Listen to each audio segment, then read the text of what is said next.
Bom, gente, hoje a gente vai falar sobre o telescópio espacial James Webb, né? Ele não vai dar voltas em torno da Terra, que nem o Hubble lá. Ele vai ter que dar voltas em torno do Sol e tem que ficar à sombra da Terra para manter a temperatura dele bem baixa, né? E aí aparece um problema. Se o James Webb ficar mais distante do Sol do que a Terra, ele vai andar mais devagar, né? Então vai chegar uma hora que ele vai sair da sombra da Terra. E como resolver isso aí? A gente tem que acelerar o telescópio, né? E para manter ele em órbita, a gente vai precisar de uma força gravitacional maior. E como conseguir essa força? A resposta que a NASA deu foi a seguinte: nós vamos alinhar a força gravitacional da Terra com a do Sol.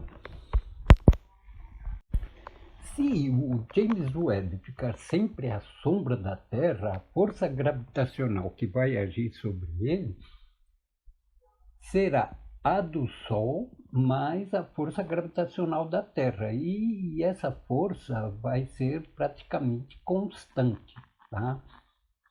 Nós vamos calcular a que distância que o James Webb tem que ficar da Terra, né, para que ele mantenha sempre a mesma velocidade angular que a Terra, tá? Então vamos às nossas definições aí de letras, tal. U será a distância do James Webb até a Terra. ms vai ser a massa do Sol. mt vai ser a massa da Terra. m vai ser a massa do James Webb. r vai ser a distância da Terra até o Sol. A gente vai usar muito o seguinte, que a massa do Sol vai ser a massa da Terra vezes um certo d. RJW vai ser a distância do James Webb ao Sol. E nós vamos usar mais o seguinte, que RJW vai ser U vezes Q. E G vai ser a constante gravitacional.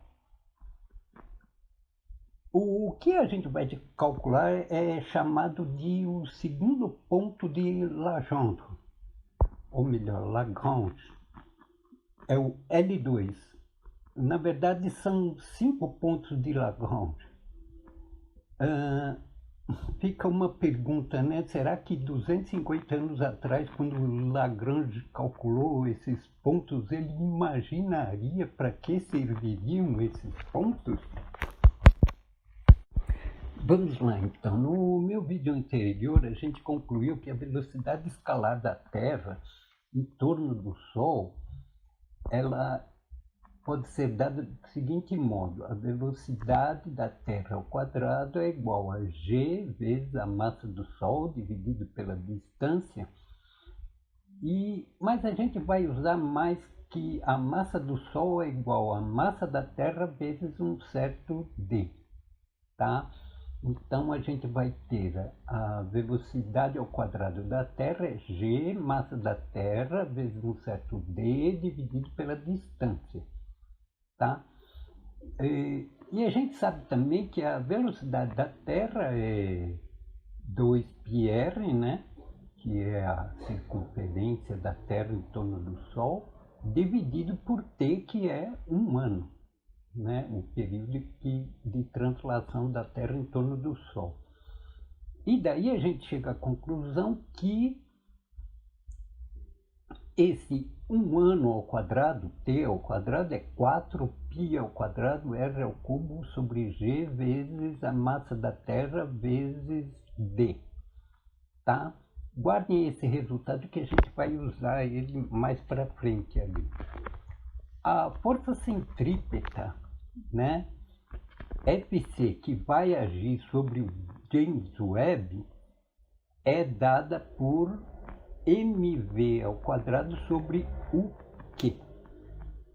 O Q é a distância do James Webb ao Sol, né? E V vai ser a velocidade escalar do James Webb. Bom, então a força centrípeta que vai agir sobre o James Webb é a soma da gravidade da Terra mais a do Sol, tá? Então a força centrípeta, que é igual a mv ao quadrado sobre o Q, vai ser igual à força gravitacional do Sol sobre o James Webb, que é G vezes mt vezes d vezes m sobre U ao quadrado vezes Q ao quadrado, mais a força gravitacional da Terra, que é G mt vezes m sobre U ao quadrado. Bom, cortando o m, pondo o gmt sobre U ao quadrado em evidência, fica ali a segunda linha, que é v ao quadrado sobre o Q é igual a gmt sobre U ao quadrado, que multiplica d sobre Q ao quadrado mais 1. Aí a gente pode cortar o 1 e passar o Q para o segundo membro, e aí a gente tem v ao quadrado é igual a gmt, d mais q ao quadrado, tudo isso sobre o Q. Como a velocidade é 2π vezes a distância sobre o período de translação, então a gente chega à conclusão que o período de translação do James Webb em torno do Sol ao quadrado é igual a 4π ao quadrado, U ao cubo, Q ao cubo, sobre G, mt, que multiplica D mais Q ao quadrado. Para que a velocidade da Terra e do James Webb sejam a mesma, a gente tem que ter o seguinte: o período da Terra em torno do Sol tem que ser o mesmo período do James Webb em torno do Sol. Então a gente pode igualar os dois períodos.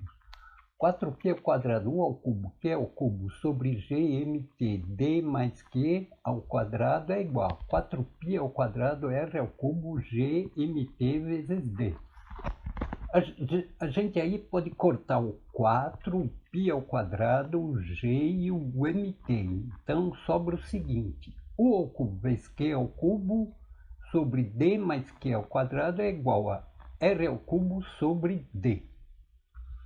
E a gente tem que lembrar o seguinte, que R, que é a distância da Terra até o Sol, é igual a UQ, que é a distância do James Webb até o Sol, menos U, que é a distância da Terra até o James Webb. Isso significa que R é igual a U, que multiplica Q menos 1. Então a expressão nossa fica assim: U ao cubo, Q ao cubo sobre D mais Q ao quadrado é igual a U ao cubo vezes Q menos 1 ao cubo sobre D. E aí dá para cortar o U ao cubo. E fica o seguinte: Q ao cubo vezes D sobre D mais Q ao quadrado é igual a Q menos 1 ao cubo. E aí a gente chega à equação resolvente, porque o D a gente conhece. E a nossa finalidade aqui seria descobrir o valor de Q. Só que tem um problema: essa é uma equação do quinto grau. Não sei se tem alguma coisa a ver, acredito que sim, com os 5 pontos de Lagrange. Eu já dei uma mexidinha assim e não saiu nada, né? Eu não consegui simplificar essa equação do quinto grau.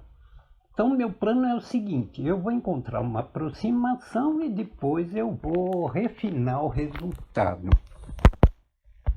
Para achar uma primeira aproximação aí, nós vamos fazer uma mágica, tá? Vocês não contem para ninguém, tá?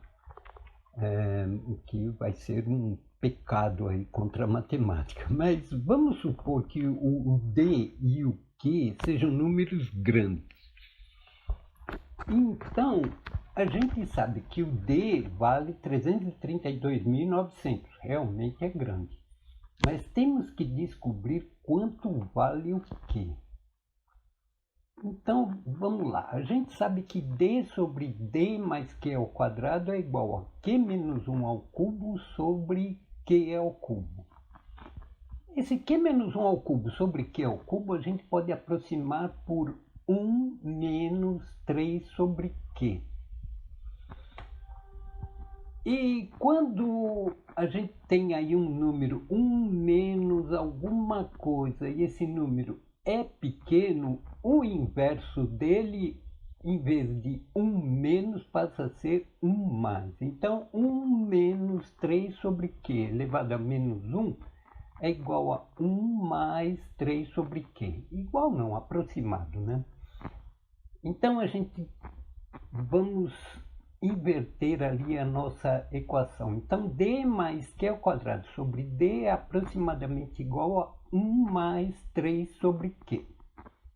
Isso implica que 1 mais Q ao quadrado sobre D é aproximadamente igual a 1 mais 3 sobre Q. Isso implica que Q ao quadrado sobre D é aproximadamente 3 sobre Q. O que implica que Q ao cubo é aproximadamente 3 vezes o D. Então, o Q é a raiz cúbica de 3D. Então, o Q é a raiz cúbica de 3 vezes 332.900, que dá 998.700. Essa raiz cúbica é aproximadamente 100. Refinando aí, né, através de alguns métodos aí, como de Newton e tal, eu encontrei que o Q é aproximadamente 101,3. Como U, que é a distância da Terra até o James Webb, vezes Q menos 1, vai dar a distância da Terra até o Sol, que é 149.600.000. Então, a gente dividindo por Q menos 1, quer dizer 149.600.000 dividido por 100,3, a gente encontra o valor 1.492.000 quilômetros. Olha, por incrível que pareça, eu já li que o ponto lagrangiano, o segundo ponto lagrangiano, diz exatamente essa distância da Terra, né? Então, é incrível como deu certo aí. Deve ser alguma coincidência, algum erro que cancelou o outro, mas que deu em cima, deu. Tá bom então, gente. Muito obrigado e até outro dia, se Deus quiser.